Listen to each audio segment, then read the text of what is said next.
看来我们的想法是不谋而合。小五的选择一定不会有错，赌一把了。小五没有完成八段摔的最后一下，要用献祭来救我，手下留情。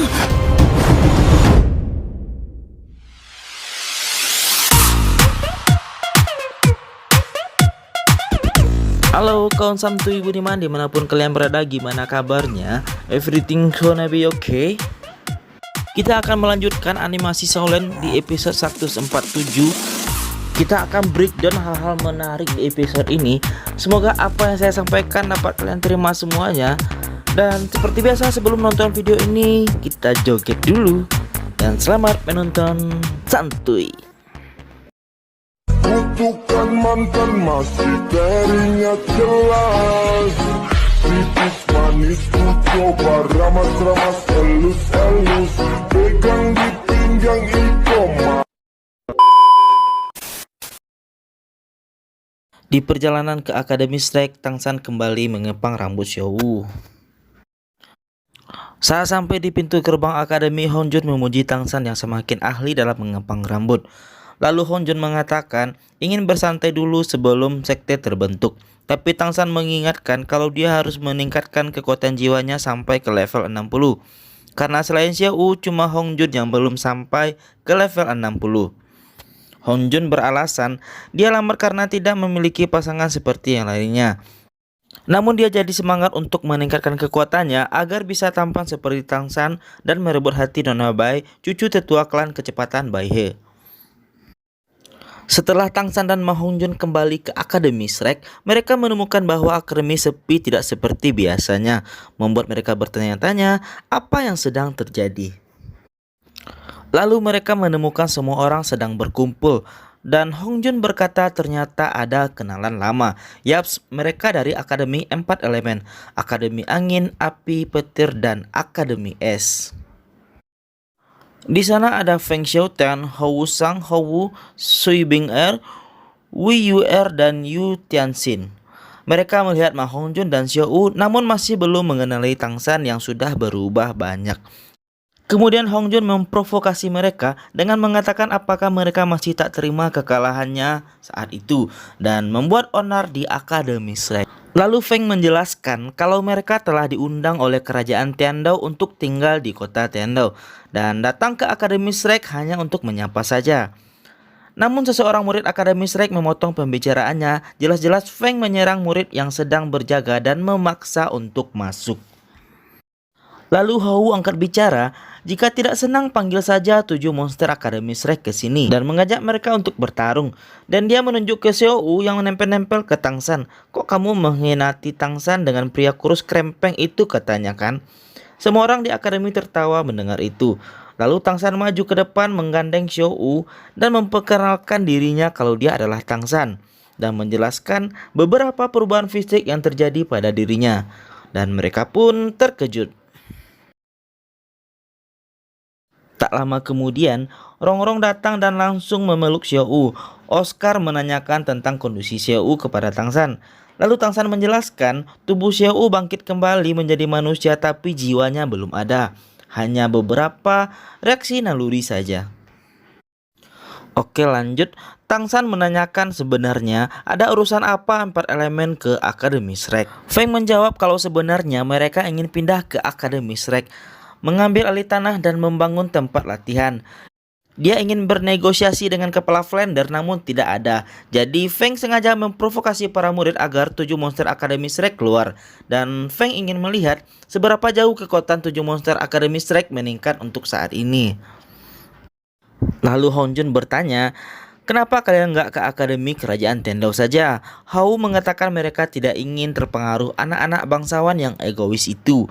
Setelah penggabungan menjadi Akademi 4 Elemen, Feng diangkat menjadi wakil dekan sehingga mewakili akademi dia menantang Akademi Shrek untuk bertarung kembali.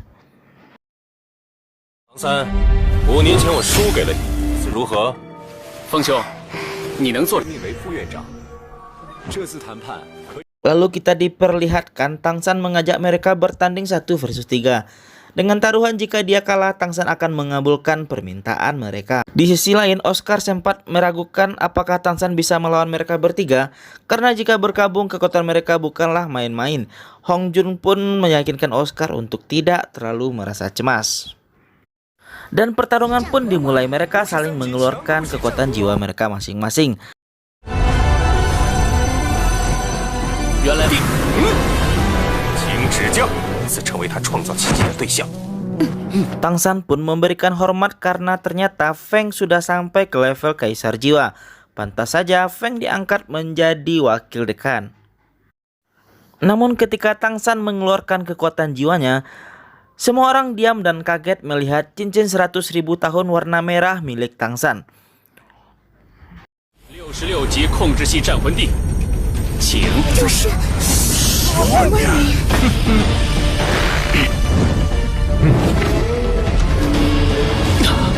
他的蓝银草比从前更坚韧了，快！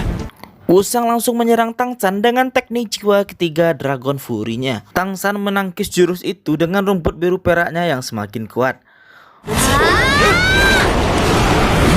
活命什么？先迎战吧！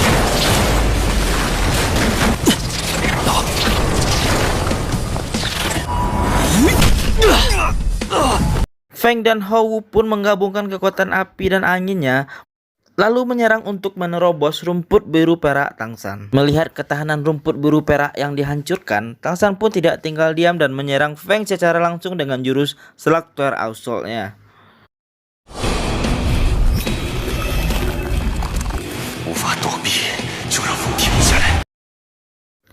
Merasa tertekan, Wusang langsung merilis kemampuan jiwa kelimanya.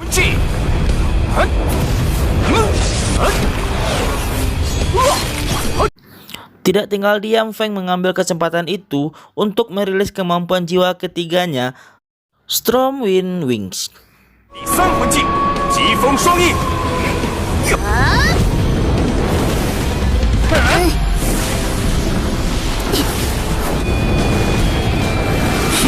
你们也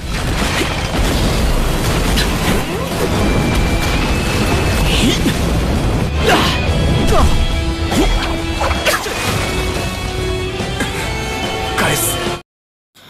Ya, sekali lagi bukan Tang San namanya kalau dia nggak OP ya. Setelah mengikat Hou dan Wusang, Tang San merilis kemampuan jiwa kelimanya, Blue Silver Emperor Spear, dan langsung menyerang Feng secara membabi buta.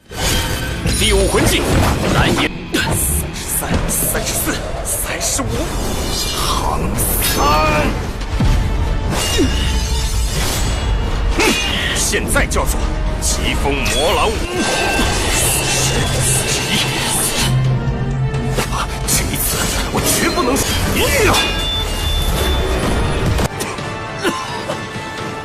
还要继续吗？ Dan Tang San pun memenangkan pertandingan itu. Wusang terlihat sangat kecewa karena di saat posisi 1 melawan 3 mereka masih saja kalah. Namun semua murid Akademi Shrek bersorak bahagia. Feng yang terpukul karena sudah berlatih giat selama 5 tahun tetap tak bisa mengalahkan Tang San. Lalu dia dihibur oleh Hou.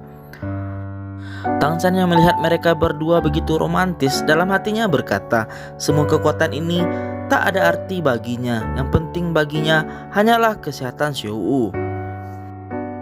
Mereka semua pun ngopi bareng. Akademi 4 Elemen memang berencana pindah ke Akademi Shrek, namun tidak mau merelakan posisi yang berkuasa. Jelas saja Tang San tidak mau dan memilih untuk menunggu kepala Flounder. Dari percakapan itu Feng pergi dan berkata kedepannya mereka pasti akan bersekutu untuk mengalahkan Aula Wuhun. Setelah Feng pergi, mereka mulai kembali mendiskusikan tentang sekte Tang yang sangat rahasia itu. Tang San mengajak mereka untuk membeli logam di kota Gengxin untuk membuat senjata tersembunyi yang akan mereka gunakan untuk melawan Aula Wuhun. Rongrong akan membawa kakek Gutao ke Akademi Shrek untuk menjaga akademi dari gangguan orang luar. Karena akademi akan dijaga oleh Dao Luogu, Tang San pun menjadi tenang. Lalu Tang San juga bertanya kepada Oscar tentang kondisi kerajaan Tiandao selama dia melakukan perjalanan. Oscar menjelaskan tentang situasi kerajaan yang semakin rumit. Kaisar Suye sakit parah dan membuat semua dokter tidak berdaya. 室内部的情况很紧张，血液大就要变天了。 Oke, kita akan melanjutkan di part berikutnya. Episode 148 akan rilis Sabtu depan ya. Ayolah subscribe dulu channel ini, kasih kritik dan saran juga di kolom komentarnya. Thank you and goodbye.